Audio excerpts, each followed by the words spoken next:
O projeto Euclides em Foco é realizado com o apoio da Casa Euclides da Cunha, Instituto BAT, FUNAG, Secretaria de Cultura e Economia Criativa e Governo do Estado do Rio de Janeiro. Agradecemos a essas instituições pelo suporte e pela contribuição ao desenvolvimento cultural e criativo da nossa região. O conteúdo apresentado neste podcast é de total responsabilidade dos seus idealizadores. As opiniões, informações e quaisquer afirmações feitas pelos participantes refletem unicamente suas próprias visões e não representam a opinião, a visão ou a política do projeto Euclides em Foco, da Casa Euclides da Cunha ou de qualquer instituição apoiadora. O projeto e a casa não se responsabilizam pelo conteúdo, ideias ou informações compartilhadas durante a gravação e transmissão deste podcast.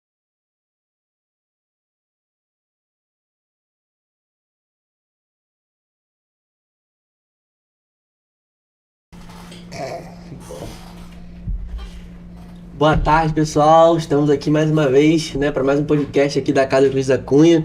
Eu quero apresentar para vocês a nossa amiga aqui, a tia Andréia, professora aqui, bem conhecida por todo mundo. Foi secretária de Cultura também, é ainda, né, tia Andréia? Assessora de Cultura. Assessora de Cultura, corrigindo minha palavra aqui. E o nosso amigo Marcos Vinícius, mais uma vez aqui, o Túlio não pôde estar, então ele vai nos ajudar aqui a entrevistar a tia Andréia, vai ter um bate-papo legal com ela aqui. Eu já quero estar passando a bola da vez pro Miramar, Marcos Vinícius, pra ele estar fazendo umas perguntas pra tia Andréia aí, e a gente vai estar interagindo, pessoal. Vamos lá. Bom, boa tarde ao público de casa, boa tarde, Vitor Hugo, boa tarde, Andréia. Boa tarde. É um prazer enorme ter você aqui hoje com a gente. Tenho certeza que essa conversa vai ser um bate-papo sensacional novamente. Andréia, queria que você contasse um pouquinho pra gente sua trajetória, sua profissão, como você escolheu ser professora. Compartilhe essa história um pouquinho com a gente. Boa tarde a todos. Estudei a vida inteira aqui no Colégio Estadual Marisa Mira Torres, aqui do lado, né? E depois eu estudei um pouquinho também, fiz o técnico em contabilidade no SENEC, que era o colégio da campanha que a gente falava, né? E desde sempre aqui no Zumira eu achava que eu queria ser professora. Então fui pro curso normal e me formei. Pode falar o ano não, senão o pessoal vai descobrir que eu tenho mais de 30 anos. Então, eu me formei, né? E já com aquela vontade, assim, de lecionar. Eu andei fazendo algumas coisas antes, mas eu sabia que eu queria estar dentro de sala de aula. Gosto muito das crianças, né? As menorzinhas mais ainda. Então, eu gosto muito de estar, assim, com o público infantil, com os adolescentes. Então, eu sabia que eu queria dar aulas, né? Então, me formei aqui no Colégio Estadual Marisa Mira Torres, depois me formei em técnico em contabilidade também, trabalhei um pouquinho em escritório de contabilidade, mas logo eu passei para trabalhar nas escolas. Então, comecei a trabalhar na Prefeitura de Cantagalo primeiro, depois comecei a trabalhar no governo do estado também. Então, né, vem seguindo aí a profissão. Dá pra ver que ela é da área da matemática também, de contabilidade, não é só de humana. Um pouquinho só. E qual escolas você já trabalhou aqui no município? E eu comecei a trabalhar em São Sebastião do Paraíba, pelo município, né? Comecei na escola Ari Parreiras, lá na Serra. Depois eu fui pela prefeitura, né? Eu fui para Euclidelândia, no pré-escolar. Depois eu fui para o Elestar.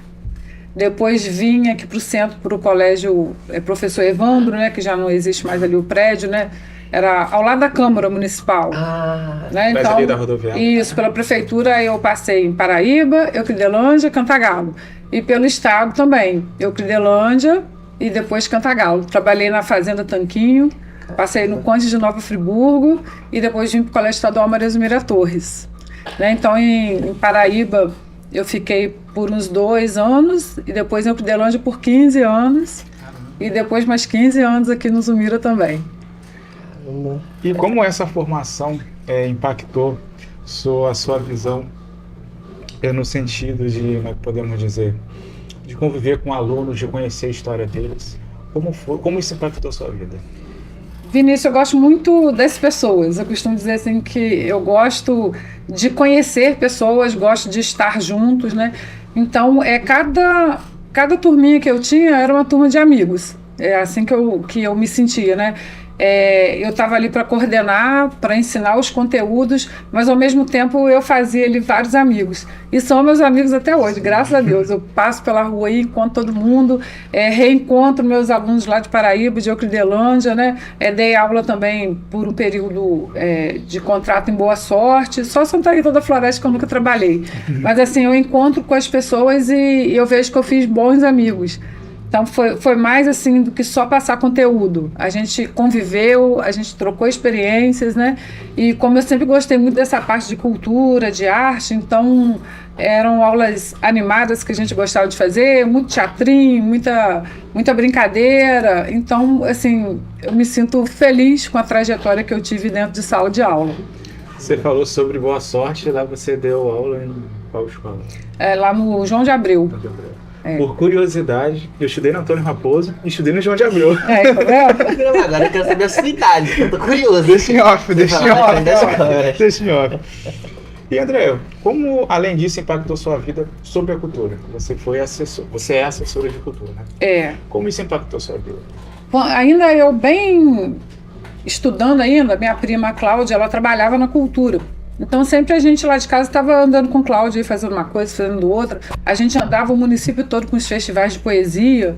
Então ia para Paraíba, Euclidelândia, todo lugar, Boa Sorte, Floresta, né? Tinha concurso de poesia, a gente ia junto. E ajudando ela também na cultura, ver aí o movimento da Folia de Reis, aquela coisa toda. E o pessoal lá em casa também, todo mundo gosta muito de festa, né? Festa junina, é carnaval. Então, assim, a gente já tem um pouquinho disso na gente, né? Sim. E aí, depois, em 2005, eu tive um convite para trabalhar na cultura. E aí vim, né, para trabalhar na Secretaria Municipal de Educação e Cultura. Sim. Então, trabalhei no setor de cultura. E depois retornei para a escola e agora em 2022 eu fui convidada para pegar assessoria de cultura novamente, né? Aí fechamos esse governo e estamos iniciando um novo agora. Tive novamente o convite para continuar na parte da cultura, que eu gosto muito, né? Eu falo que eu trabalho ali no Centro Cultural, na biblioteca, eu falo, gente, parece que esse é um paraíso, né? Para que você abre aquela porta ali, a gente se sente bem, se sente em casa, né? O dia inteiro o pessoal chegando lá. Casa, né? É uma segunda casa. As pessoas chegam lá e né, vai à biblioteca e conhece um pouquinho o teatro, às vezes uma exposição, uma coisa ou outra, a gente está sempre pesquisando, buscando a memória do município, então é muito bom. Lembrando do passado do cafezinho com a capoeira, que a André fazia algumas coisas muito legais, né? Não é, Vitor? Porque assim, um pouquinho que a gente senta para conversar, se a gente tiver 2, 3 conversando, quanta coisa boa que vai surgindo daquilo ali. Ideias, histórias, né? E aí a gente sempre, o outro sempre colabora com a gente, mais alguma coisa para a gente fazer. Então a gente conhece pessoas novas, histórias novas, tem vontade de fazer coisas novas. Então a cultura, eu acho que ela é completa. Porque você tem que lidar com o passado, você está aqui no presente trabalhando e você tem que estar de olho também no futuro para fazer coisas boas, né? Uma coisa boa. Tia Andréia, em questão de cultura, principalmente cultura cantagalense, né? Aprendi muito, Tia Andréia, a Fabiana também, o falecido seu Celso Fraus também. Sim. Todos eles me falaram muito de Euclides da Cunha, muita história. E, bom, tia André, mudando já para a próxima parte das perguntas, né? A gente quer falar um pouquinho de Euclides com você, que a gente sabe que a tia André tem um conhecimento nato sobre Euclides da Cunha, né? Muito estudada. Então, uma pergunta interessante que a gente pensou em fazer para você, né? Você lembra quando foi a primeira vez que você ouviu falar de Euclides? Então, aqui no Zumira a gente sempre falava do Euclides porque a gente tinha muito acesso aqui à casa de Euclides da Cunha. Naquela época a casa estava aberta, então a gente está sempre aqui, né? Tinha um concurso, ou alguém que vinha de fora, a gente vinha receber as pessoas aqui. Então era uma ligação grande. A casa de Euclides da Cunha com os Zumira Torres. Então, acho que desde sempre a gente ouviu falar de Euclides da Cunha, né? E a gente vinha estudando, tinha curiosidade, aprendia bastante coisa, né, sobre Euclides. A gente é curioso, vai lendo também, né? Vai aprendendo. E quando foi em 1997, eu fui a primeira vez a São José do Rio Pardo. Caramba! Fui, né, responsável pelos alunos. E lá gostei muito, aprendi muita coisa assim, aprofundou o estudo, né? Porque lá realmente é uma maratona euclidiana, né?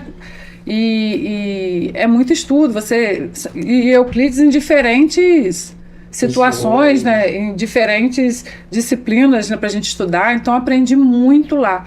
E eu fui, acho que 8 anos seguidos. Caramba, 8 anos. Foram 8 anos seguidos. Então, cada ano uma experiência nova. Isso, cada ano um tema, cada ano uma experiência nova. Então aprendi muito lá também. E com o que foi sendo despertado lá, eu fui procurando aprender mais alguma coisa aqui, né? Então Eu acho que a gente ainda deve muito a Euclides da Cunha, graças a Deus agora, né, a casa de Euclides da Cunha estando aberta, maravilhoso aí o projeto Euclides em Foco, né? A gente procurando também passar para as crianças nas escolas, mas eu acho que a gente tem que continuar firme no nosso trabalho, que a gente está devendo ainda. E Euclides da Cunha, eu percebi que de um tempo pra cá, por exemplo, na minha idade, a casa já estava fechada quando eu era mais novo, né? Mas principalmente depois que eu entrei aqui, tendo contato mais com você, com o Vinícius, com o pessoal da cultura envolvido, até com o Matheus também, que fala bastante.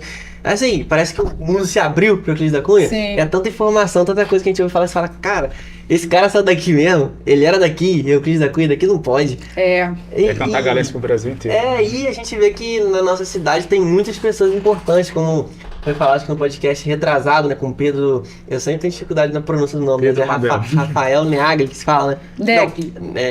Não, é Joaquim, né? Negli. Negli, que foi o maestro, né, que compôs a música. Então, a gente tem esse parâmetro pra ver que pessoas saíram daqui, dessa terra, que a pessoa fala, é terra interior, uma cidade pequena, e ganharam o mundo, né? É muito interessante ver. Vitor Hugo, a gente tem até um projeto esse ano lá na Cultura, de colocar mais em vista essas pessoas ilustres todas que a gente tem em Cantagalo. Se a gente for pesquisar, não vou me atrever a falar aqui para a gente não errar, mas uma outra oportunidade a gente pode marcar para a gente ver as pessoas ilustres de Cantagalo. Ilustres porque se destacaram em algo mais, né? Mas pessoas do dia a dia aqui em Cantagalo também que foram né? maravilhosas e que sustentaram o município para chegar até aqui. Então, Cantagalo tem muita gente boa.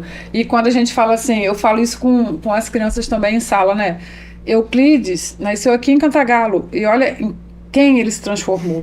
Então, nós podemos também, não que a gente queira ser tão grandioso, nada disso, mas nós podemos alcançar aquilo que a gente deseja dentro do coração de cada um. Verdade, não é? Verdade. Então, nós temos potencial, nós podemos... E podemos seguir em frente se for assim da vontade de cada um, né? E temos alguém para se espelhar, né? Que fez lá atrás e já deu certo, numa época que nem tinha tanta internet, tanta divulgação, tantas oportunidades talvez, e mesmo assim ele conseguiu vencer, né? Sair daqui, não que aqui fosse ruim, né? Mas ganhar o mundo, né? Como a gente falou, numa época que era mais difícil, né? Então hoje a gente tem um espelho que é o Euclides, o maestro, né? A gente vê que dá certo sim, é só a gente investir, né? A gente não parar, quando a gente começar num plano, num sonho, a gente ir e só parar quando der certo. Né? Ele mostra também muita parte, né, de ser aplicado, dedicado aos estudos, né? Era ver que quantas profissões Euclides tinha. Se a gente parar para pensar, né, faz aquela lista, né? Então a gente vê que é dedicação, aplicado, né? Realmente ele conseguiu o que ele queria ali dentro dos estudos, né? Deixa eu te, André, você que é professora de letras de português, que é dessa área aí, qual a sua opinião sobre o livro e a escrita do livro, as palavras de Euclides da Cunha? Euclides escreveu de uma maneira muito rebuscada, né? São palavras, vocabulário muito rebuscado, né? Realmente não é aquela leitura que você pega assim, não, você tem que estar atento, né? Tem que estar atento a cada palavra. Se não entender, pesquisar, né? Para você poder. Por isso que a gente fala assim, ele é um gênio, né? Porque realmente é um gênio. Porque ele tem uma maneira toda própria, né? De escrever. Então, por isso que a gente diz que ele é um gênio escritor. Porque realmente não é uma leitura fácil, você tem que se aprofundar, você tem que conhecer, e dali, né, você vai ter muito mais conhecimento. Quando você consegue entender o que ele está falando ali, aí você chega mais longe. Consegue entender melhor. Eu estava até lembrando aqui, falando do livro Sertões, né, que, assim, a gente quando vai falar desses acontecimentos históricos, né, geralmente tem um lado que apoia uma coisa, uma teoria, uma linha de pensamento, outro lado que apoia a outra, né? Mas cada um com a sua, né? Eu lembro que teve uma vez que veio um grupo de pessoas aqui visitar, né? E um deles era militar, né? Aí a gente, eu contando a história pra eles do livro, a gente sempre fala, né, que os militares fizeram aquela covardia com a população de Canudos, e ele querendo se impor ele como militar, não, mas não foi uma covardia, foi um jeito do exército de representar poder. E a gente olha e fala, pô, cara, mas aí o Euclides, ele era militar, né? Ele se formou lá em engenharia, mas pelo exército, né? E, pô, ele como militar, será que se realmente não fosse uma atrocidade, uma covardia, ele não ia pensar em, pô, vou defender o exército, minha pátria aqui. Não, ele fez questão de falar que eles eram cabas, mais de 23 mil pessoas, se não me falha a memória, né? E foi a troco de nada, né? De fato, para querer mostrar que o exército manda, que o exército tem mais poder. Uma coisa que, se a gente for olhar no contexto histórico, né, não tinha necessidade de Ter fazer sido dessa maneira. aquele né? massacre inteiro, né? A gente vê que, se nós pegarmos o contexto, que eles queriam muito a República. Né? República. Todo mundo querendo a República, e aí vem a República. Só que a República não foi muito bem do jeito que eles queriam, né? Eles imaginavam, assim, quando se libertassem de Portugal, né? Que o Brasil seria aquela explosão de tudo de bom. E aí vem a República e as coisas começam a não dar muito certo. Porque realmente é trabalhoso, né? Você vai começar um país ali, vai começar do zero uma república ali, com tudo que já tinha para trás aí de errado, né? E unir ainda. Né? Trabalhoso. Então, e também não é como hoje em dia, né? Que a gente acabou de falar da internet. Acontece uma coisa lá na China, a gente sabe aqui. Rápido, né? Então, Naquela época não era assim. Então a República é proclamada e em muitos lugares não sabia disso. A notícia chegando aos poucos. Aos poucos. Né? Então, não foi assim, né? Hoje o Brasil virou uma república. O Brasil todo está sabendo disso. Não, aquilo foi aos poucos, né? Pouquinhos. E de repente, né, o pessoal da República, aqui fala no litoral, né? Tá com uma república aí que não tá dando muito certo. E dá de cara lá com um nordestino, lá no cantão do Brasil, que começa a fazer, né, um conjunto, uma comunidade ali que começa a dar certo. Então, realmente, o exército, né, as autoridades começaram a ficar incomodadas com isso aí. E é aquela coisa, se a gente for pegar no contexto histórico, né, a gente vê que se eu não me falha a memória, desde do século V aproximadamente, né, quando teve aquele declínio do Império Romano, a Igreja Católica passou mais de 1000 anos no poder, mas no poder que a gente diz assim, tinha lá os reis, os imperadores, mas eles sempre consultavam os padres, as autoridades da Igreja Católica. Então assim, da noite pro dia, na República, acabou. Né, acabou. Então, mas não baixo que não foi, né, pra população que estava acostumada com aquilo, né? Por isso que hoje em dia, se você tem que fazer uma pesquisa, você vai na igreja fazer as pesquisas antigas. Porque elas tinham poder de registro, poder de cartório, tudo era na igreja, né? E a gente vê, aí a gente chega no Euclides, a gente chega no Antônio Conselheiro. Que ele era um beato, né? Ele era um beato, então realmente para ele era um absurdo separar o Estado da igreja. Até porque, né, a união faz sentido, né? Então, a revolta começa com ele, né? Você já deve ter falado disso aí várias vezes, mas a revolta começa por aí, né? Por ele... Ele não faz nada demais, ele rasga um edital, né? E aí o pessoal fala, ele rasgou o edital e está contra a República, né? E daí começa a briga, né? Ele compra um carregamento de madeira que não é entregue, e aí começa a confusão. Aí vai primeira expedição, segunda, terceira, quarta, até acabar com o povo todo, né? Então, acho que foi um mal-entendido. Um mal-entendido que desencadeou explosões guerra, né? no Brasil, né? E tia André, quer falar, André? Pode falar. Só uma pergunta, eu tô curioso. André, o que tem na cultura que te fez se apaixonar por ela? Pela cultura? Eu acho que as pessoas. Sabe por quê? Quando a gente lida com cultura, a gente lida com todo tipo de gente. Então nós vamos achar lá o estudioso de Euclides da Cunha, né, que é um acadêmico, que estuda muito, como nós vamos chegar, né, e vamos conhecer lá as pessoas mais simples da comunidade, que vão fazer lá as suas coisas tradicionais, né? E eu gosto de todas essas pessoas. Então eu gosto muito de estar com as pessoas, de bater papo, de conversar, de aprender, né? Quanta coisa boa você aprende, né? Gosto de fazer amizade. Então quando você está na cultura, que era o que eu gostava na escola também, que é de ter aquele monte de amigo, né? Numa turma você tem 20, 30 alunos, você tem a sua equipe lá de fora. Então o que me fascina na cultura são as pessoas. E cada um com seu dom, com sua arte, eu acho lindo. Cada um com sua personalidade, seu jeito diferente, né? Você vê uma feira de artesanato, aí você vai passando naquelas tendas assim, cada um com sua habilidade ali, né? Aí você vê, um trabalhou no biscuit, trabalhou feltro, o outro trabalhou o pano, o outro bordou. Aí você vai na gastronomia, né? Um faz um pastel delicioso, um bolo. Você tenta fazer um bolo em casa, o bolo fica solado. Como que aquela pessoa consegue, né, fazer aquele bolo maravilhoso? Então eu acho isso lindo na criação de Deus, né? Cada um com seu dom ali, e ninguém é melhor ou pior que ninguém, né? Cada um tem seus dons ali. Então, isso que eu acho bonito na cultura. E um vai agregando o outro, né? Né? E todos juntos, a gente consegue caminhar melhor. E você acredita que a cultura pode ser um motor de desenvolvimento para Cantagalo? Ah, com certeza. Hoje em dia a gente tem escutado muito falar da economia criativa também, né?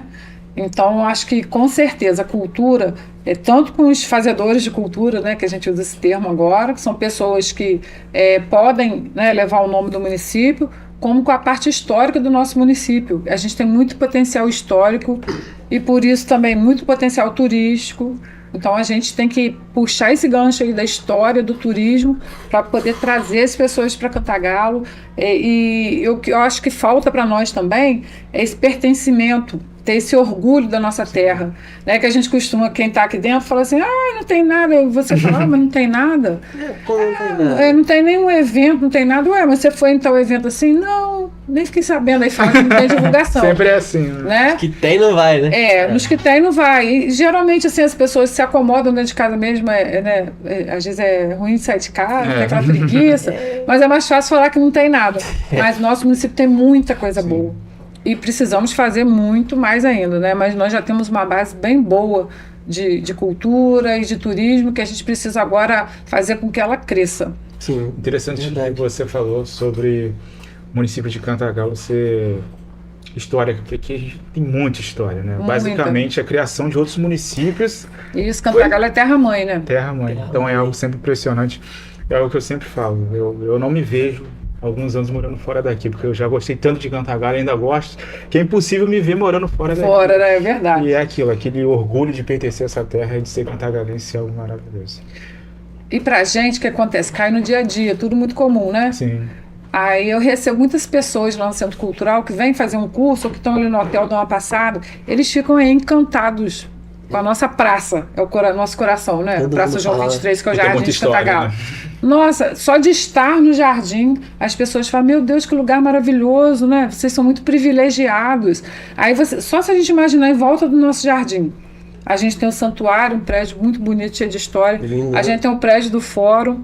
A gente tem a Gruta de Nossa Senhora de Luz ali, que também é tombada, né? Aí a gente vem rodando, a gente tem um prédio lá do Centro Cultural, da biblioteca, a gente tem um prédio do hotel. Tudo ali pertinho. Tudo ali né? pertinho. Aí se a gente caminha mais um pouquinho ali por trás ali da Caixa Econômica, que era chamada Rua Direita antigamente, né? Nós temos os casarões ali também, pena que muitos não resistiram ao tempo, mas nós temos casarões ali, a gente chega na Câmara, na Prefeitura, olha quanta coisa bonita que a gente tem só no nosso centro ali. E a Câmara era um hotel. Era um hotel Friô. Né? E recentemente vi um casal aqui, eles moram acho que em Petrópolis, se eu não me engano. Eles falaram comigo, né? Falaram, nossa, a gente chegou aqui, viu a cidade de vocês aqui, porque querendo ou não, somos cantagalenses, mas pertencemos ao estado do Rio, né? Então eles falaram, caraca, as cidades maiores lá pra baixo, a cidade é toda suja, cheia de lixo, não limpa direito, o pessoal é mal educado. Aqui a gente chega, todo mundo recebe bem, te indica os lugares. A gente não sabia que aqui nesse interior tinha uma casa Euclides da Cunha aqui, com esse monte de coisa, o centro Amélia Tomás lá grandão. E eu falei, pô, é bacana você ver a gente de ouvir, fora, né? É verdade. vir elogiar a nossa cidade. Valoriza mais do que a gente, que pra gente cai no dia a dia, né? Então nós temos que aprender a valorizar, né? Ter esse senso de pertencimento e mostrar mesmo quem somos nós, né? Que a gente pode muito mais do que a gente tem feito até agora. E quando a gente fala mal do nosso próprio lugar, a gente se desvaloriza. Né? Então nós temos que procurar valorizar o nosso município. Tem uma passagem que eu acho muito interessante na Bíblia, lá no livro dos Gênesis. Eu não vou lembrar o capítulo agora, que tem um tempinho que eu não leio. Mas é depois que conta a história do dilúvio, de Noé ali, teve a Torre de Babel. Você já deve ter ouvido falar, né? Que o povo naquela época falava uma só língua, segundo a Bíblia, né? E aí eles estavam querendo construir aquela torre para chegar até o céu, chegar até Deus. E aí Deus veio, desceu e confundiu as línguas. Mas o interessante dessa passagem que mostra pra gente a união, né? Que quando as pessoas se unem, uma só voz, um só propósito, onde que as pessoas podem chegar. É verdade. A famosa união faz a força. Né? Exatamente, é interessante que vocês estão falando, que a gente vê que quando um povo se une, se abraça, a tendência é crescer, é dar certo. Quando você põe um objetivo e investe em cima daquilo. Mas quando fica essa divisão, eu sou do partido tal, eu sou do partido tal, eu não gosto da casa, eu gosto do centro, eu gosto do centro, não gosto da casa, eu gosto de Cantagalo, não gosto de Cordeiro, eu gosto de Cordeiro, não gosto de Cantagalo, não gosto de Macuco, fica todo mundo dividido. E a nossa região, por ser uma região assim, pequena, né, comparada às cidades maiores, né? Se todo mundo se abraçasse culturalmente, né, principalmente em questão de cultura, mais, né, do que já vem se abraçando, né, que mudou muito, né, Tia André? Não sei se você concorda. Concordo. Mas as pessoas hoje estão, pelo menos estão tentando, né, gostar mais de cultura, se abraçar mais. E com os projetos que tem, principalmente aqui na nossa cidade, que a gente tem visto, né, o centro, né, a Amélia Tomás, que tem exposição, tava tendo show, teve um dia que eu fui com a minha namorada lá, falei, amor, do nada, no pleno sexta-feira, sem evento nenhum, um show aqui, a gente tem que ir lá ver isso aí. Prestigiar, né? É verdade, à medida que as pessoas vão tendo oportunidade, elas vão se abrindo mais, né? A mente da gente é uma caixinha, então à medida que você abriu ali um pedacinho, aí você vai se abrindo mais. Então, maravilhoso aqui o projeto Euclides em Foco, com essas oficinas, né? Então, à medida que as pessoas vão tomando contato com a arte, elas vão querendo mais. Com a arte, com a cultura, né? Então, a mente vai abrindo, vai expandindo, né? E não tem escapatória, quando você tem contato com a arte... Não tem como fugir, né? Não tem. Sempre tem alguma coisa que te chama atenção, ou na música, ou na escrita. É verdade. Sempre tem alguma coisa que te chama atenção, te cativa, né? Prende você ali. É como fosse uma grande orquestra, né? Verdade. Cada um toca o seu instrumento e o final é aquela música maravilhosa. Aquela música maravilhosa. Mais perguntas, Gramar? É contigo, Quer falar mais com o Tia André? Tia André falou um negócio interessante sobre a cultura, né? Eu sempre faço questão de citar essa pessoa que eu vou citar, né? Foi uma professora minha no CEDERJ, a Meire, vocês devem conhecer. Meire, a gente chama ela de Meire. Ela era de antropologia, né? Ela tava contando pra gente, a gente tava falando da República aqui, né? Das mudanças. E ela contando pra gente, né? Gente, pensa quando os portugueses chegaram aqui, viram os povos originários lá. Eles já estavam aqui, mas a cultura era diferente. Se vestiam com uma folhinha de banana, comiam com a mão. E os portugueses, ela dando um exemplo, chegando aqui com garfos, talheres, com aquelas roupas todas empoderadas de imperador, de rei, e querendo impor aquilo sobre eles. Né? Não, vocês estão errados comendo com a mão, isso aí é feio. E eles, os povos originários, pensando, não, mas é estranho eles comendo com as colheres, com os talheres. E ela falou, então, gente, quando o assunto é religião, política, cultura, por que a gente deve se abraçar e parar de julgar? Porque não é quem tá certo ou quem tá errado, é o que você foi ensinado. Como que você vai botar na cabeça de quem nasceu desde criança? Um exemplo, lá na religião da Umbanda, que ela tá toda errada. Mas aí você pega o católico e o evangélico. Como é que você vai botar? Não, tá errado isso aí. Ele cresceu vendo aquilo, vendo os pais, os avós, os bisavós fazendo. E a mesma coisa na cultura. A pessoa cresce apaixonada por Euclides. Ah, não, mas o pensamento de Euclides é errado. Você tem que estudar Getúlio Vargas, ver o que ele falou que tá certo do exército. Não tem como, a pessoa cresceu vendo aquilo. É o que ela foi ensinada desde novo. Eu acho que a gente tem que aprender a conviver, né? Isso. Conviver, cada um com o seu pensamento, e você tira tudo de bom que tem ali. Sim. E segue junto. A gente tem que seguir, né? A gente pode seguir paralelo, todo mundo junto, né? Tem que seguir todo mundo no mesmo pensamento. E a gente vai se enriquecendo, né? Quantas coisas que às vezes a gente não sabe, o outro vai, conversa, aquilo te dá uma luz, você pesquisa mais um pouquinho, você aprofunda. Quanta coisa que a gente aprende, né, em contato com o outro. Isso que você falou foi interessante, porque eu lembro que eu estudava no Antônio Raposo, não vou lembrar o nome da professora, acho que era... Não vou me recordar o nome dela, mas acho que ela dá aula no Zumira Torres. E ela sempre contava histórias de Cantagalo, né, sobre o Brasil Imperial, etc. Eu ficava tão fascinado com aquilo que eu, de uma hora para outra, eu pegava livro de história, estudava história de trem, história de Cantagalo, eu ficava fascinado. É muito bom, né? E uma das viagens que eu fiz de turismo, que eu não tinha feito, foi na Fazenda de Areias, em Boa Sorte. Então eu tive aquela curiosidade, pude conhecer mais a história. E basicamente tudo é ligado a Cantagalo, né? Então, e é tão legal, né, Vinícius? Quando você vê assim, a professora te falou, você viu aquela teoria. Aí você vai, faz uma viagem na fazenda, você vê aquilo na prática, aí você começa a entender, né? Você vê aqui que era fazenda, né? Ali que é algo que você não esquece, né? E aí aquilo fica pra sempre, né? Pra sempre. Ó, Tia André, e falando em Marcos Vinícius, ou pessoa pra gostar de política igual esse rapaz. Eu nunca vi ninguém tão animado, fervoroso de política igual ele. Todo mundo falando, gente, a gente já, às vezes meio cansado, que quando dá aquela reta final a gente fala, meu Deus, mais comício. No começo a gente vai aquele gás. Aí no final o Marco disse, não, por mim tinha que estender mais até o final do ano. Eu gosto de ver o povo nessa empolgação, nesse comício, aquela euforia pra saber que vai errar. Realmente, ele gosta. E falando, né, vocês citaram os distritos, eu acho interessante, eu falei no comício que eu lembrei, né, de um dos comícios que eu fui, eu não esqueço mais. quando a gente foi em Porto Marinho, a gente foi com o Matheus, né?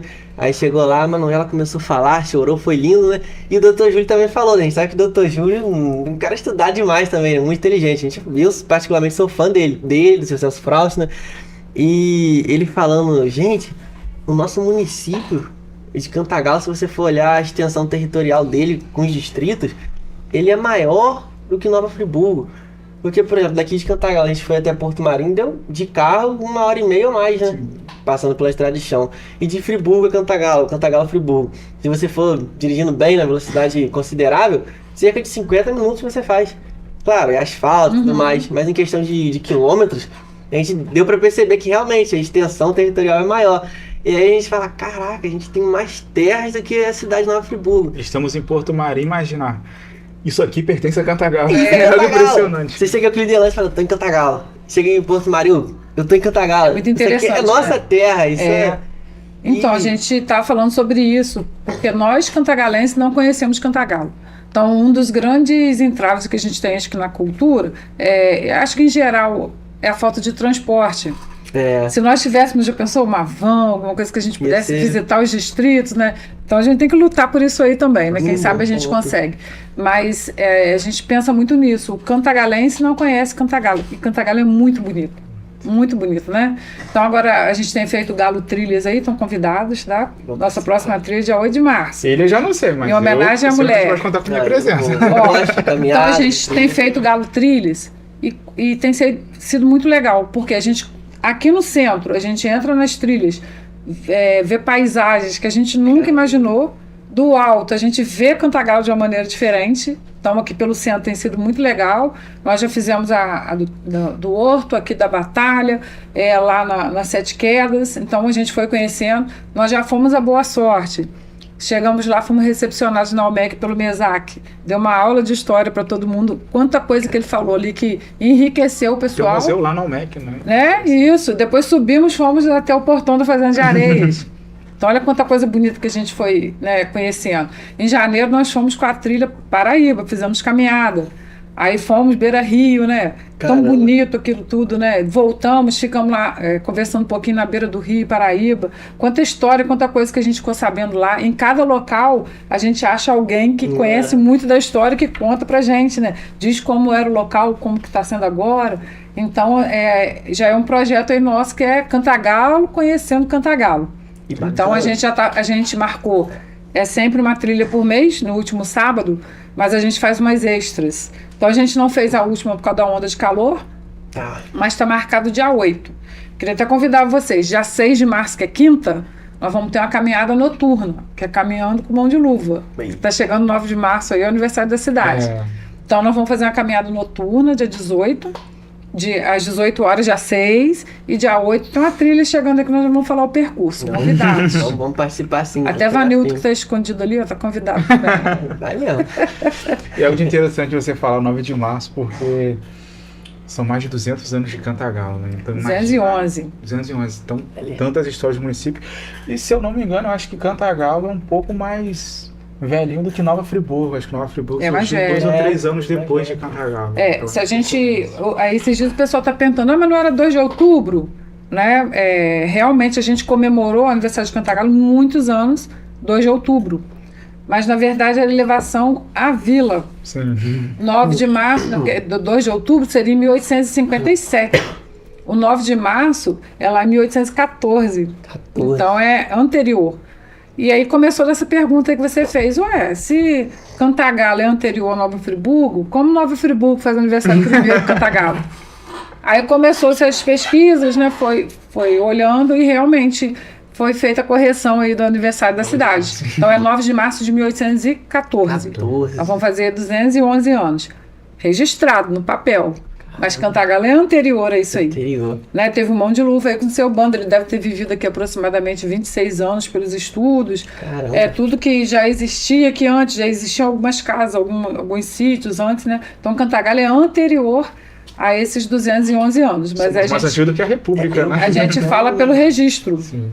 Eu vi até um professor do C10, né, eu perguntando ali para ver se tinha alguma informação a mais diferente que eu nunca ouvi. Ele comentou que alguns estudos que ele fez, ele falou que era chamado acho que sertão de Macacu, sabe, aqui, né? Que era sertão de mata fechada, que ninguém vinha, porque tinha índio bravo. O primeiro... tinha índio bravo aqui mesmo. O primeiro registro que a gente vê é terra de índios brabos, né? Que era uma terra proibida. Terra proibida. Então o pessoal fala... Eu já ouvi falar que os índios daqui eram canibais, que eram muito perigosos. Eu também já ouvi essa história. Mas já ouvi. Disse que isso era para criar uma fama para que ninguém passasse por aqui, né? Que seria uma terra... Porque o pessoal... tirava o ouro, passava pela mata, né, e para vender clandestinamente. Então era uma maneira de se fazer que ninguém passasse por aqui. Era dizer que os índios daqui eram bravos, né? Justamente por causa do ouro, né? Uhum. E olha só, cara. Então era sertão de índios bravos. Sertão de índios bravos. E eu acho assim, e falavam que eles eram nômades, né? E eu acredito, né? Porque a gente não tem nenhum registro, né, indígena, assim, né? Que a gente não ouve falar nada, né, dos índios cantagalenses, né? Pode ser que a gente consiga pesquisar mais para frente, mas até agora o que a gente conseguiu ver, né, a gente não tem muito registro aí sobre os índios, né? Vamos ter hora pra gente pesquisar futuramente. Vamos começar a ver, né? Aguçou a curiosidade. Isso aí. Isso é importante. Então, a gente já vai fazer uma pergunta aqui, André, para fechar o podcast, mas assim, pode ir. Nossa, tá faltando um. Tá faltando um? Trouxe um livro, né? Que você apresentasse um pouquinho pra gente. Muito bem. Eu trouxe um livro, que é Um Pingo dos Sertões, que é da nossa querida dona Ruth Fara. Ela fez um pequeno resumo aí, né? E aqui dentro tem algumas trovas sobre Euclides. Aí eu trouxe, falei assim, né? Quem sabe a gente fala alguma coisinha sobre Euclides aqui também, né? Certeza. Tem um poema que ela fez, depois a gente pode ver com calma. Mas aqui ela tem uma frase de Euclides, que é logo após ele voltar de Canudos. Então ele fala assim, ó: serei um vingador e terei desempenhado um grande papel na vida, o de advogado dos pobres sertanejos assassinados por uma sociedade pulha e sanguinária. Então é comprovação de que ele voltou de lá, né, mesmo com vontade aí de vingar, né, de denunciar, porque ele fala que é o livro Vingador, né? Aí aqui tem homenagem de alguns trovadores cantagalenses a Euclides também. Adalto Marques Machado, era maravilhoso, né? Ele diz assim: Cantagalo não se esquece, é fiel às tradições, e com justiça enobrece o grande autor de Os Sertões. Amélia Tomás, ó: não há livro em nossa história que projete mais clarões e ao Brasil dê tanta glória como este livro Os Sertões. Caramba. É tudo muito bonito, né? Muito bonita a poesia. Dilma de Paula: quanta cultura e beleza vivem dentro dos sertões. Euclides, pela grandeza, vive em nossos corações. São provas muito bonitas, né? Verdade. Dirce Machado, vou encerrar com a dela aqui. Canudos o grão plantou, germinou, se fez colheita, e para Euclides gerou Os Sertões, obra perfeita. Caramba. Então tem outras aqui que depois a gente... Essa Dirce que vocês estão no final é a Dirce de Assis? Não. Não, é a outra Dirce, né? Dirce Machado, ela mora ali ao lado da Secretaria de Turismo, ao lado do santuário. Que confundi muito. Porque tem um documentário da Dirce de Assis, não sei se vocês já ouviram falar que ela era uma filha do Tilermano, né? Que foi o assassino de Euclides, mas ela de outro casamento, né? Fazendo um documentário falando sobre a história também. Ela escreveu um livro de Euclides. Falando também, né? Sobre... foi de Euclides mesmo que ela escreveu um livro, se eu não me falei. Mas eu confundi, pensei que ela citou uma frase agora também, mas é outra, né? Falei de Sertões, não falei Dirce, né? Veio a sua memória. Mano, dona Dirce. Lembrei que os poemas muito bonitos. Isso aqui são trovadores nossos daqui de Cantagalo.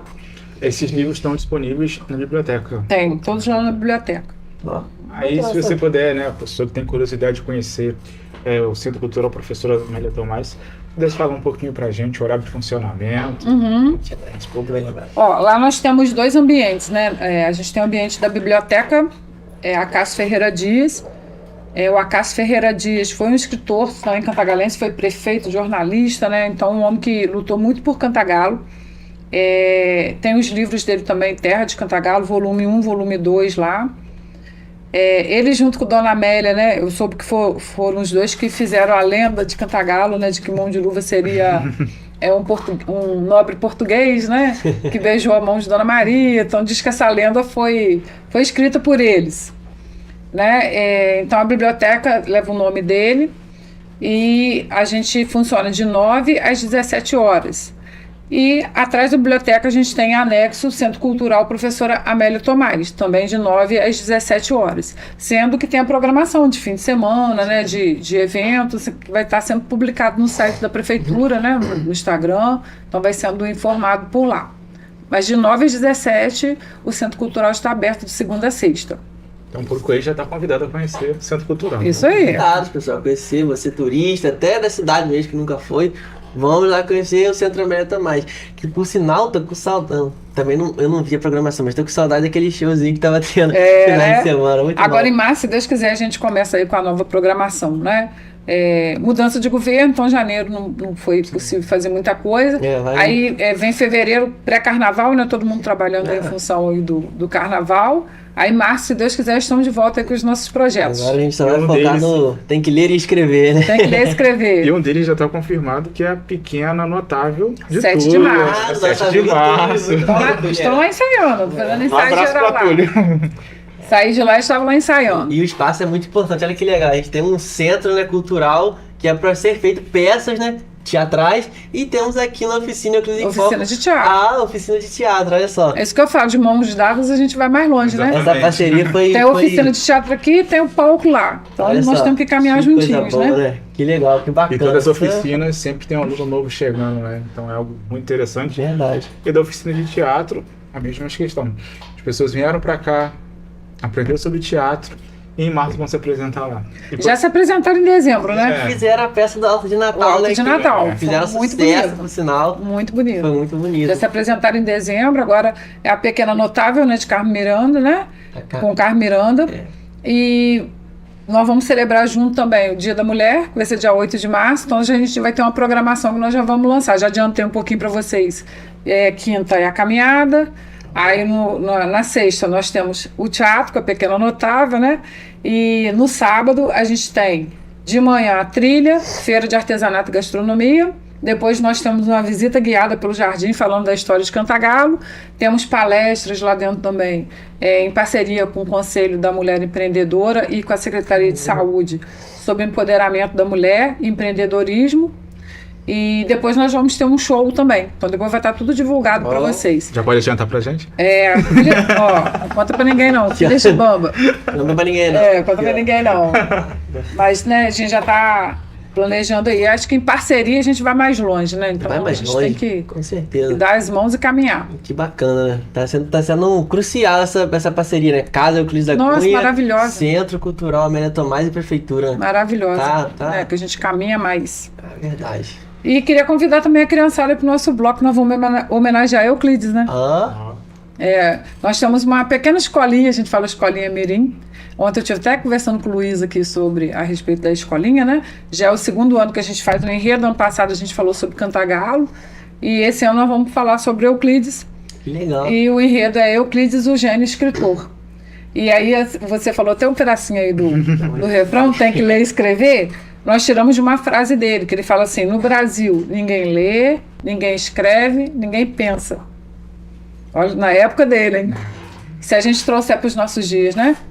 Ninguém lê, ninguém escreve, ninguém pensa. Então nós precisamos modificar isso aí, que as pessoas tenham mais acesso à leitura, que as pessoas escrevam mais, que pensem mais. Só o nosso refrão ficou assim: tem que ler, escrever, coisas boas, meditar. Assim dizia Euclides, para o Brasil melhorar. Né? Então a gente conta a trajetória dele um pouquinho aí. Sim. E estão convidados aí sábado, 19 horas, de Cantagalo da manhã.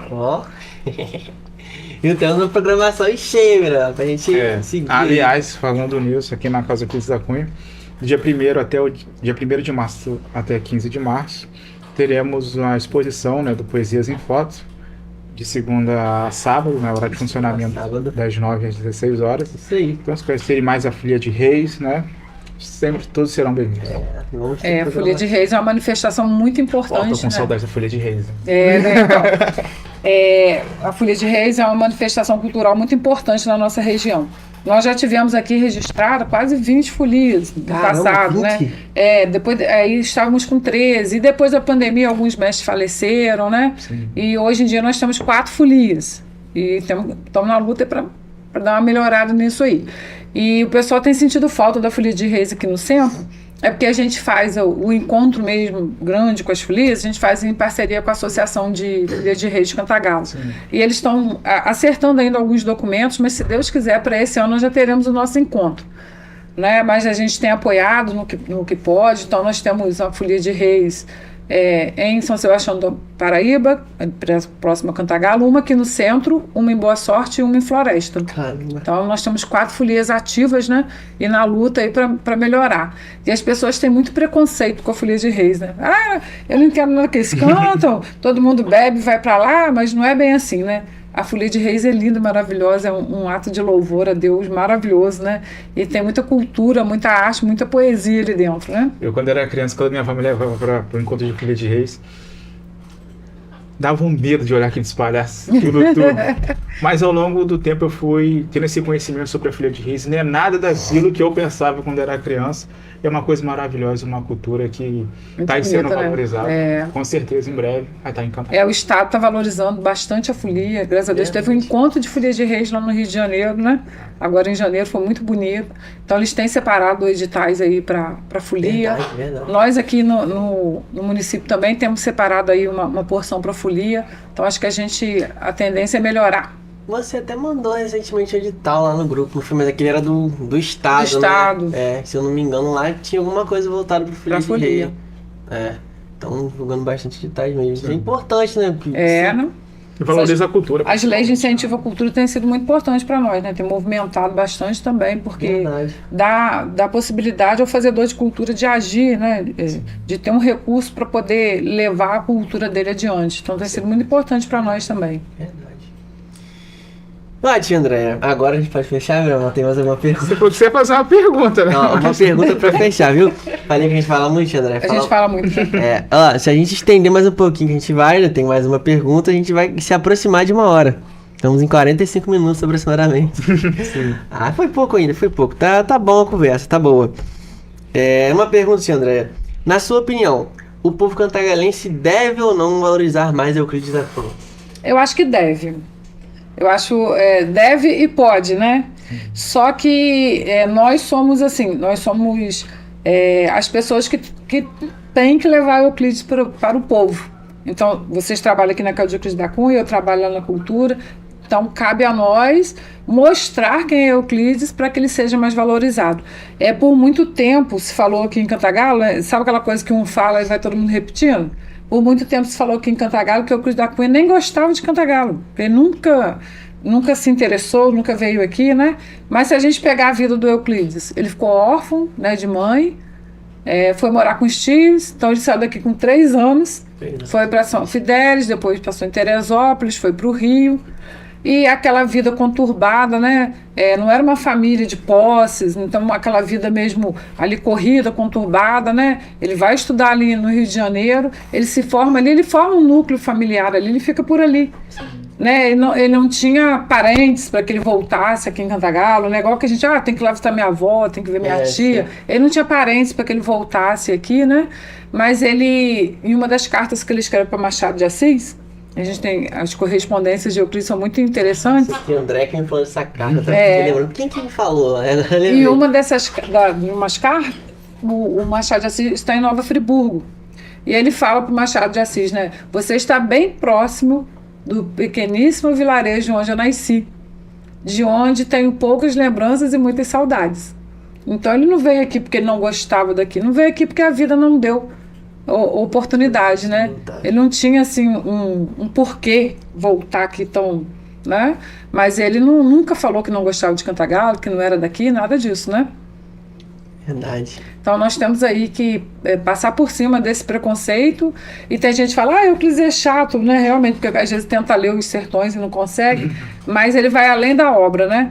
Você vê que ele foi um gênio realmente em tudo que ele fez, um homem muito inteligente, né? E tem muita coisa boa para a gente tirar tanto da obra dele, né? De todos os livros. A gente vê a parte da Amazônia também, que ele foi, né? Então a gente tem muito ainda a estudar sobre Euclides e apresentar esse bom Euclides aí para as pessoas. Verdade. Aliás, nós temos o Museu de Euclides da Cunha aqui na casa, né? O Museu de Euclides da Cunha com artefatos do período da Guerra de Canudos, né, que foi encontrado. Temos a rede de quando ele foi na Amazônia, né?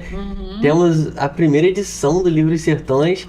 Todo não, né? A maioria dos pessoais que chegam aqui, que são repórter, querem fazer um documentário, sempre pedem, você pode abrir aquilo ali pra mim, tirar uma foto de perto do livro. E a sensação deve ser incrível, né? A pessoa, nossa, tem um livro de primeira edição, né? foi escrito por ele, isso é bem bacana. E a gente vê, né, que até para ele editar os Sertões não foi nada fácil, né? Então era uma vida bem difícil, né? Bem sofrida, né? A vida de Euclides foi bem sofrida. Ele morreu aos 43 anos, né? Mas parecia que já tinha aí vivido quase que uns 90 de tanto acontecimento, né? Que teve ali naquele meio, né? Verdade. Na sua opinião, André, se ele, por acaso, tivesse vivido mais tempo, você acha que ele teria escrito mais livros? Eu acho que sim. Acho que sim, ele já estava na Academia Brasileira de Letras, né? Acho que ele teria se dedicado, né? Não sei se nenhum deles passaria de Os Sertões, né? Que acho que foi a obra máxima mesmo, né? Não sei, mas... E talvez, né, todos julgassem os próximos livros pelos Sertões também, né? Verdade. Que foi um trabalho máximo, né? Mas eu acho que ele teria escrito sim. Eu fiquei pensando, né? Euclides morreu em 1909, né? Que foi o sepultamento dele, falecimento, né? E aí, bem próximo de 1914, que foi quando deu início da Primeira Guerra Mundial, né? E eu fiquei pensando, eu estudando há um tempo atrás, vendo que o Brasil participou indiretamente da Segunda Guerra Mundial, e eu pensando, cara, e se Euclides estivesse aí? O que será que esse cara falaria da guerra? Será que ele ia participar? Né? O que ele faria? Porque a gente olha, Canudos, São José do Rio Pardo, a ponte que foi destruída lá pelo rio, né, pela enchente, ele voltou, construiu. A gente olha lá a Amazônia. Então, assim, Euclides participou de acontecimentos ilustres no nosso Brasil. Importantes para a história, para a cultura, para tudo. Né? E eu fiquei pensando, e se ele tivesse participado da Guerra Mundial, tivesse vivo? Qual seria a opinião? O que ele faria, né? O que ele faria, né?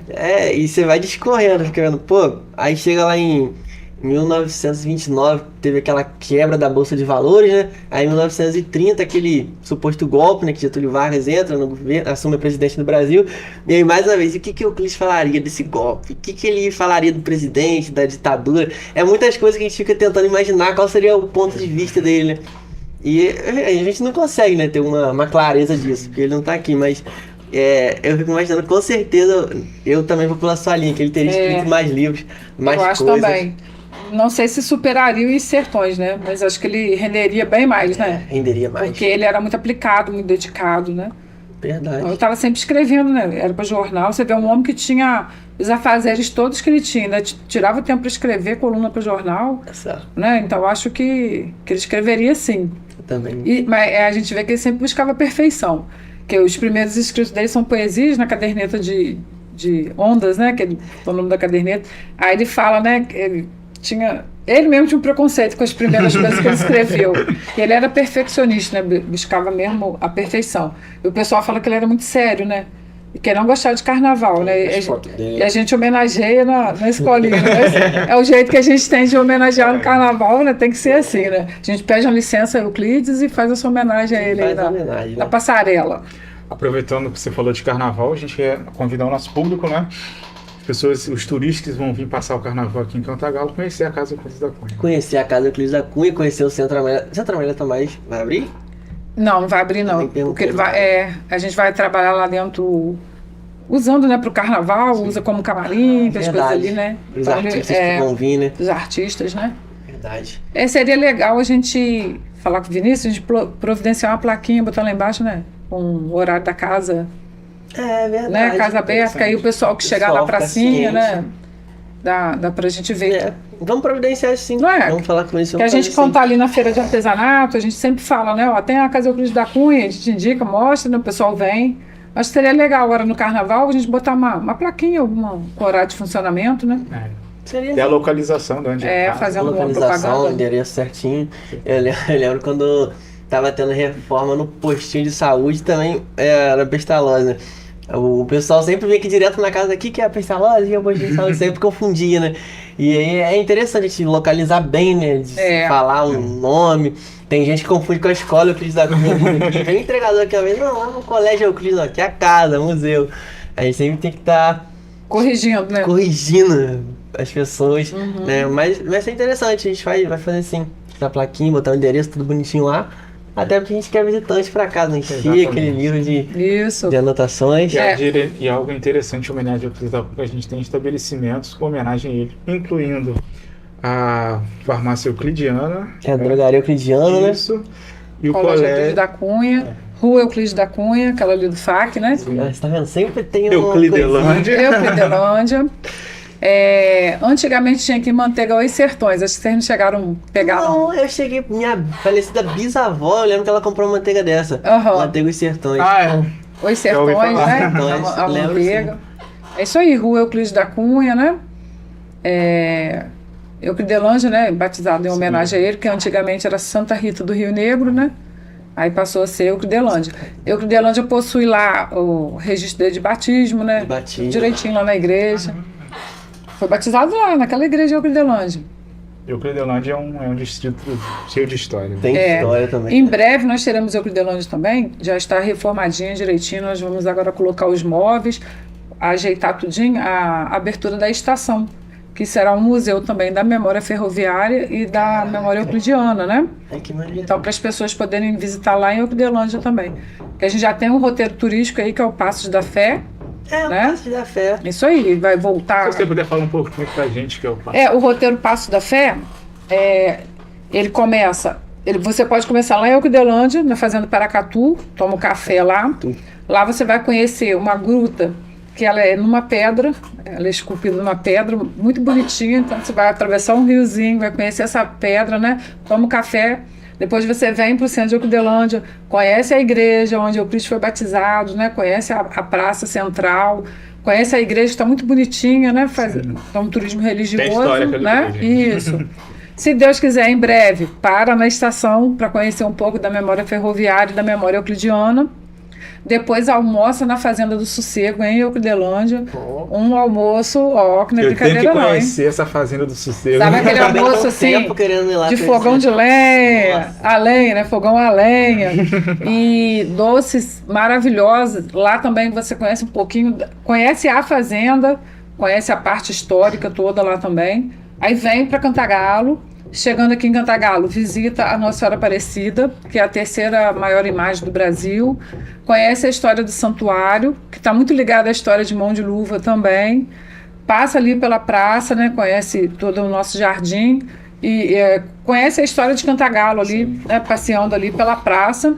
Depois pode fazer o jantar ali no restaurante gourmet do hotel e descansa ali no Turismo Hotel. Então o roteiro é esse, o original, né? E agora está sendo... Tem mais empreendedores entrando no roteiro. Então vai ter uma parte em Santa Rita da Floresta também, já tem empreendedores, né? A gente soube que a Fazenda da Palha lá em Santa Rita da Floresta também já está começando a abrir para café da manhã e visitação, né? Então, tá entrando mais gente aí no projeto. Uma grande oportunidade coisa, para pessoas conhecerem mais. Verdade, isso é bem interessante. Eu mesmo quero participar do roteiro Passos da Fé, nesse passeio. Então, a gente tem feito... O roteiro ele é pensado para o turista, né? Aí a gente estava falando sobre isso. E o cantagalense que não conhece Cantagalo, nós também queremos conhecer. Então, já tem sido feito algumas viagens na passada, já foram feitas algumas, né? De Cantagalo para o cantagalense. Então, acho que é muito interessante a gente conhecer também, né? Verdade. Você falou sobre esse museu na estação de Euclidelândia. Agora fiquei com curiosidade para saber como era essa estação em Euclidelândia. Mais forte do trem, que eu tenho essa curiosidade toda. E eu morei em Euclidelândia, então eu sempre olhava aquela estação, pensava, gente, o que era aquilo no passado? Aquilo, né? Aí depois que eu pude saber o que era estação, né? Porque eu era criança naquela época, eu falei, poxa, aqui passou o trem, aquilo tudo. Então, e tem muitas histórias, né? Quando a gente começa a contar as histórias do trem, né? Eles vão contando, né? A própria, eles falam, né? A própria é muito sinuosa, né? Sim. Aí o trem passava lá por cima, né? Que era difícil, né? Então tem muitas histórias, né? E algo interessante que daqui até Euclidelândia, e boa sorte, do outro lado do rio era onde o trem passava. Então é algo sempre interessante. em Boa Sorte, quando eu fui visitar o túnel do trem, às vezes tem um pedaço de trilho, poste de energia elétrica, então é algo bem impressionante. Ó, vale uns 10 programas aí para memória ferroviária. Aí a gente estava rindo, nós botamos na escolinha, tem uma aula do trem, que o Euclides foi embora, a gente nem sabe se ele foi de trem. Mas nós tivemos essa licença poética aí de falar que é como se o Euclides estivesse indo, de trem. E é onde que eles falam, eu sempre esqueço que foi onde Dom Pedro II, Dom Pedro I, Dom Pedro II passou e perdeu o chapéu. Em Boa Sorte, na Pedra do Chapéu. É a famosa pedra que a gente Eu sempre ouço essa história, mas ninguém nunca conta. Recomendo você conhecer ele. Então, quando nós fizemos esse passeio em Boa Sorte, nós conhecemos toda a história, né? Aí ele vai subindo para a fazenda de Areias, que ele ia jantar lá, e para descansar. Depois levanta, vai embora, aí em dado momento ele percebe que perdeu o chapéu.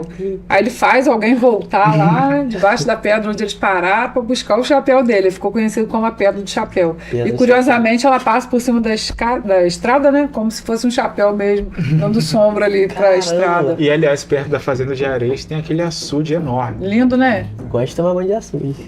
Acho que lá não é muito recomendável, não. Vou ver. Jacaré? Vamos dizer assim, né? Mas o açude lá é interessante, é gigantesco, é uma maravilha em Cantagalo. Caramba. Eu ouvi falar, não sei se é verdade, né? Mas a gente vê muitas avezinhas brancas chegando aqui no final da tarde. Aí fala que elas vêm lá do açude, que elas vão de manhã, ficam por lá e à tarde elas retornam. Não sei se vocês já viram mesmo as avezinhas. Muito então, bonitinho, né? Eu não vejo, mas eu vejo direto mesmo. Dizem que vem do açude, não sei se é verdade. Caramba, olha essa quanta história que a gente tem, né? Eu falo por mim, né? Eu sou de Cantagalo, já visitei lugares fora daqui, mas os distritos mesmo, eu não conheço de cabo a rabo, como diz o outro, né? De ponta a ponta, conheço tudo.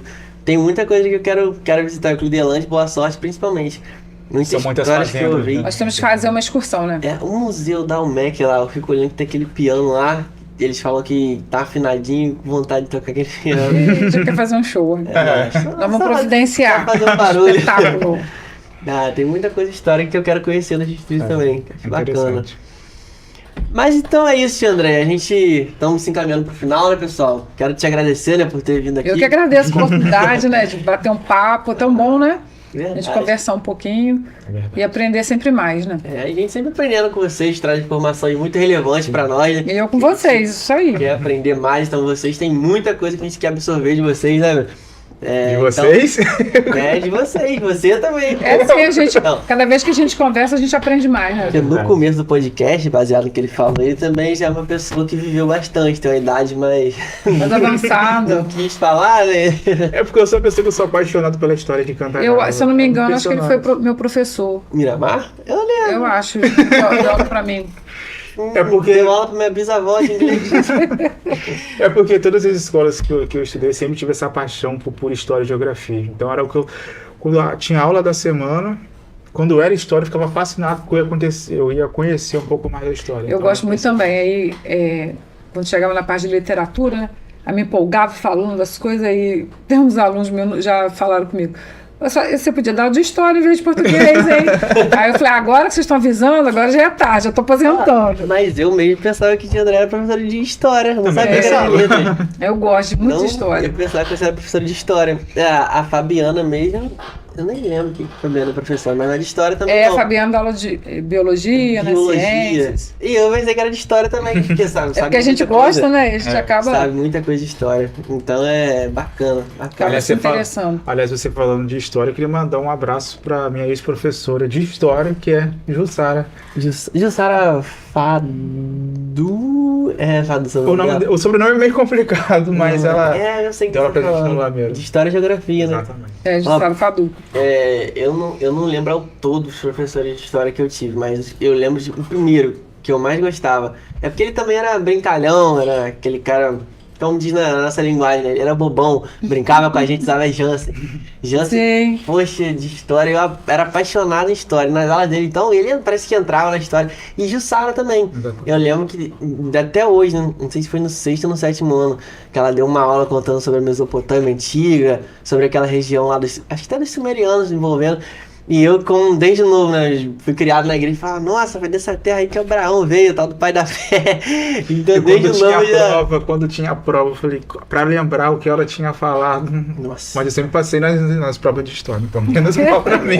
Eu nunca fiquei reprovado em história.